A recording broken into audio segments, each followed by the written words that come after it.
नमस्कार, मैं हूँ राजमल मुछाल और आप देख रहे हैं RDP 17 लाइव। मध्य प्रदेश के रतलाम जिला क्षेत्र के जावरा विधानसभा क्षेत्र के ग्राम ढोडर में आज हम यहाँ उपस्थित हुए हैं। श्री चंद्र प्रकाश जी पंड्या जी हैं। अभी 3 तारीख को चंद्र ग्रहण है और उसी दिन जो है होलिका दहन भी है।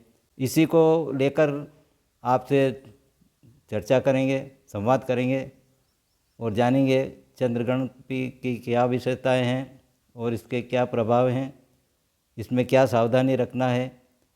तो आइए सवाल करते हैं। सबसे पहले तो आपको प्रणाम और आपने आज हमारे न्यूज़ चैनल में समय दिया, इसके लिए बहुत बहुत धन्यवाद आपका। सबसे पहले तो आप अपना परिचय दीजिए। चंद्रशेखर पंड्या और मैं ढोडर में निवास करता हूँ। जावरा विधानसभा क्षेत्र है, रतलाम जिला है, मध्य प्रदेश के हम निवासी हैं जी। और हमारा कर्मकांड का कार्य है। ढोडर नगर आसपास के गांव में भी हम कर्मकांड का कार्य करते हैं। चंद्र ग्रहण क्या होता है और इसका महत्व क्या है?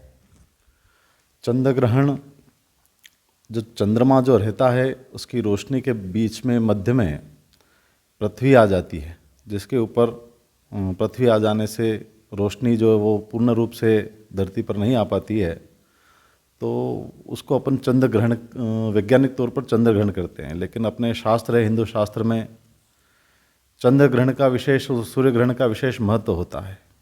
इसमें विशेष करके साधना आदि की जाती है। यह चंद्र ग्रहण भारत में दिखेगा, कहाँ दिखेगा? जी, संपूर्ण भारत में ये चंद्र ग्रहण दृश्य होगा और अब की बार यह चंद्र ग्रहण 3 तारीख को पड़ रहा है, मंगलवार को। इसका समय क्या है, सूतक वगैरह उसकी क्या जानकारी वो दीजिए सर।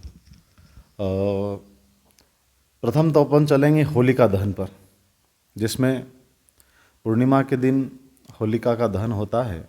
अब की बार पूर्णिमा 2 तारीख को 2 मार्च 2026 को संध्या के समय 5:55 से प्रारंभ होगी और प्रदोष काल में विशेष करके होलिका दहन होता है। तो होलिका दहन जो रहेगा, होलिका दहन अपना जो समय रहेगा वो संध्या के समय में रहेगा। प्रदोष काल में लगभग 6:28 से लेकर के 8:54 का जो समय रहेगा, इसमें होलिका का पूजन, होलिका का दहन होगा। तत्पश्चात इसमें एक भद्रा का भी विशेष महत्व बताया गया कि भद्रा है इसलिए होलिका दहन। लेकिन प्रदोष काल में जो है वह अपने उज्जैन पंचांग के अनुसार अपन चलते हैं। पूरा संपूर्ण क्षेत्र अवंतिका क्षेत्र के अनुरूप चलता है। तो उसमें आनंद शंकर जी व्यास जो हैं विशेष पंचांग करता है, उज्जैन के वरिष्ठ पंचांग करता है। उन्होंने भी अपना लेटर पेड जारी किया और उसके अनुरूप बताया गया कि आप प्रदोष काल में होलिका का दहन करें और आप दूसरे दिन अर्थात मंगलवार के दिन 3 तारीख के दिन आप धुलेटी का पर्व मना सकते हैं। उसमें सुबह जो है वो 6:32 से लेकर के सूतक प्रारंभ हो जाएगा। मंगलवार को 3 तारीख को सुबह 6:32 से सूतक प्रारंभ हो जाएगा, जिसमें दिन भर जो है वह सूतक रहेगा और संध्या के समय में ग्रहण है, चंद्र ग्रहण, जो कि 6 प्रारंभ होगा। 6:32 से ग्रहण प्रारंभ होगा और ये रहेगा 6:46 तक। लगभग ये जो 14-15 मिनट का जो समय रहेगा, इसमें ग्रहण प्रारंभ होगा और इसमें 15 मिनट में ही वह समापन भी हो जाएगा। तो ये ग्रहण जो है वो मंगलवार को संध्या के समय में आ रहा है। अच्छा, ग्रहण के समय जो गर्भवती माताएं जो रहती है उनको क्या सावधानी रखना पड़ती है? सूतक काल से ही सावधानी बरतना चाहिए। चाहे आप धार्मिक अनुष्ठान कर रहे हैं, मंदिर में भगवान का पूजन कर रहे हैं, स्मरण कर रहे हैं, तो सुबह जो 3 तारीख को 6:32 से जो है वह सूतक प्रारंभ होगा, उसी में बच्चों, बुजुर्ग और जो रोगी हैं उनको सावधानी रख करके बाहर नहीं निकलना है विशेष तौर पर। बाकी भोजन आदि किया जा सकता है। गर्भवती स्त्री जो रहती है, बच्चे के ऊपर ग्रहण का विपरीत प्रभाव न पड़े, इसलिए गर्भवती स्त्री को मनाही कही गई है कि रोगी, क्योंकि उनका शरीर जो कमज़ोर होता है, चाहे एक बच्चा हो, बुजुर्ग हो, रोगी हो या प्रेग्नेंट स्त्री हो, तो उनको जो है वहाँ पर वो गर्भवती होती है, शरीर कमज़ोर होता है, इसलिए उनको ग्रहण में के समय में बाहर नहीं निकलना चाहिए, उसका विपरीत प्रभाव न पड़े, इसलिए ग्रहण के तौर में बताया गया है कि बाहर इनको नहीं निकलना चाहिए और विशेष करके सावधानी रख करके घर में ही रहना चाहिए। अच्छा, ग्रहण के समय क्या करना चाहिए और क्या नहीं करना चाहिए? ग्रहण का जो समय है वो तो कम है, लेकिन सूतक सुबह से ही प्रारंभ होगा, इसलिए मैं पुनः कहना चाहता हूँ कि ग्रहण के समय में शयन करना, सोना, भोजन करना आदि कार्य जो है वो निषेध बताया गया है। अब विशेषकर यदि रख सकें तो सूतक से भी रख सकते हैं, बहुत से सूतक से ही जो है वह खाना पीना आदि जो है बंद कर देते हैं, लेकिन इतना समय बच्चे बुजुर्ग वृद्ध आदि नहीं रख सकते, तो आप विशेष करके ग्रहण का जो समय है उसमें आप अन्न आदि को त्याग करके जो है वो केवल साधना की जाती है, भगवान का स्मरण, जो गुरु मंत्र दिया, आपके गुरु जी ने कोई मंत्र दिया, राम कृष्ण का मंत्र दिया, ओम नमः शिवाय का दिया, ओम नमो भगवते वासुदेवा, इस प्रकार से यदि कोई मंत्र दिया गया है तो आप उसका स्मरण कर सकते हैं। वो नाम जाप सिद्ध हो जाता है ग्रहण के समय में। ग्रहण का जो समय होता है उसमें भगवान स्नान आदि जो है करने के बाद में फिर पूजन में बैठना चाहिए। इसमें आप आपको जो चालीसा यदि आते तो आप उसको सिद्ध कर सकते हैं, हनुमान चालीसा कर सकते हैं, गायत्री चालीसा, सरस्वती चालीसा, कोई माँ भगवती का उपासना है, तो जो नाम जाप को करने में कोई मनाही नहीं है, नाम जाप स्मरण किया जा सकता है। इसमें केवल और केवल जो है वह भगवान का पूजन नहीं होता। तो 3 तारीख को सुबह 6:32 के पहले ही आप भगवान को होली खिला दें, भगवान का पूजन स्मरण कर लें। मंदिर के जो पट है वो सुबह 6:32 के पहले ही बंद हो जाएंगे, चाहे आप कहीं पर भी मंदिर में देखें। उसके बाद तत्पश्चात में आप होली धुलेटी खेलने में, होली रंग लगाने में, एक दूसरे को पारस्परिक रंग लगाने में कोई दोष नहीं है। वो आप धुलेटी का पर्व आप 3 तारीख को सकुशल जो कि हर बार मनाते आ रहे हैं, और बीच में यदि अपन गैप भी देते हैं, बहुत से त्योहारों में आजकल क्या होता है कि छोड़ते तो जो त्योहार का जो रंग होता है वो फीका पड़ जाता है। इसलिए अपने को क्या करना है कि जो है होलिका दहन हुई दूसरे दिन अपने जो है वह होलिका भगवान को सुबह 6:30 बजे के पहले प्रातः काल की बेला में, सुबह की बेला में भगवान को होली आदि लगा दें, रंग लगा दें, गुलाल लगा दें, और विशेष करके गुलाल से होली खेलें।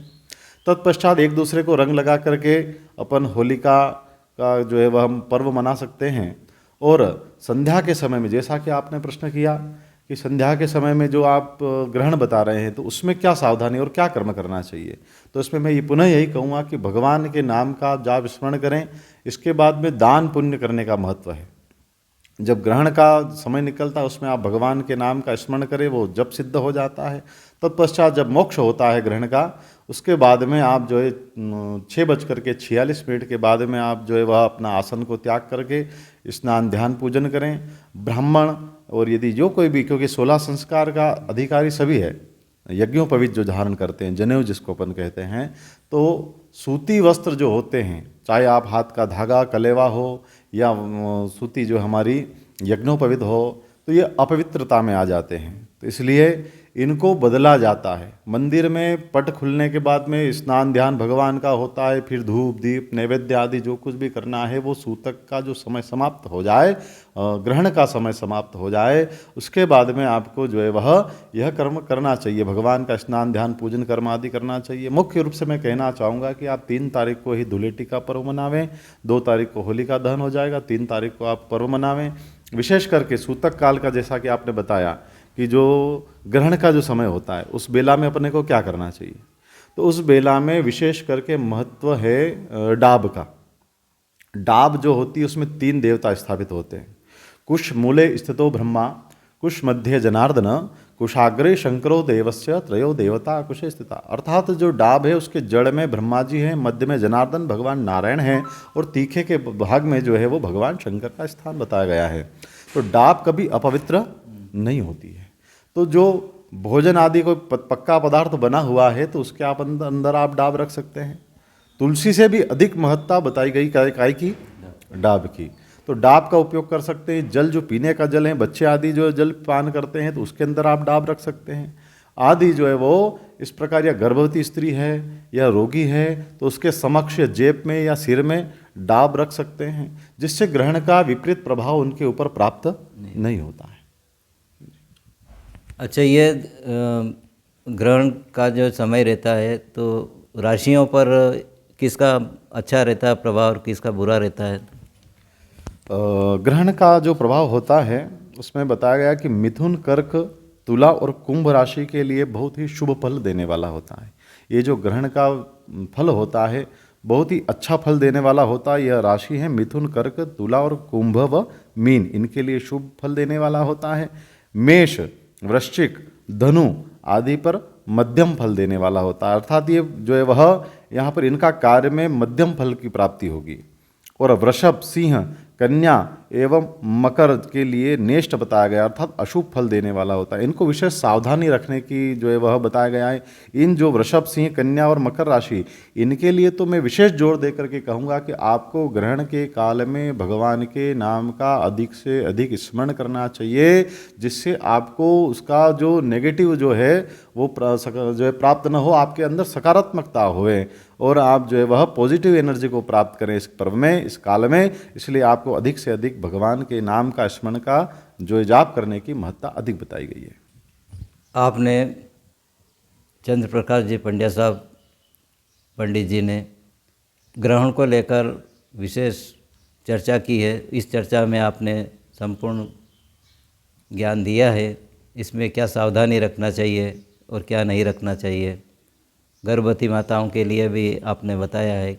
और रही बात ग्रहण और होली का त्यौहार, इस पर भी कुछ शंकाएं थी, उसके विषय में भी आपने स्पष्ट कर दिया है, समय बताया है। आपने बहुत अच्छी जानकारी दी है। धर्म के हिसाब से आपने अपना विचार साझा किए हैं आम जनता के लिए। बहुत बहुत धन्यवाद सर आपका। बिल्कुल, बहुत बहुत धन्यवाद आपका भी कि आपने आज मिल कर के होलिका के विषय पर चर्चा करी। इसी प्रकार और भी कोई पर्व तीर्थ हो आदि हो, कोई जानकारी आप लेना चाहें तो बिल्कुल आप पधार करके जो है वह हमारी जो है वह शास्त्र के मत को ले सकते हैं। बहुत बहुत धन्यवाद। मैं कैमरामैन के साथ Rajmal Muchhal, RDP 17 live news. Thank you. फिलहाल इतना ही। ताज़ा और सटीक खबरों के लिए जुड़े रहिए RDP 17 लाइव के साथ। मैं हूँ राज मुच्छाल। धन्यवाद।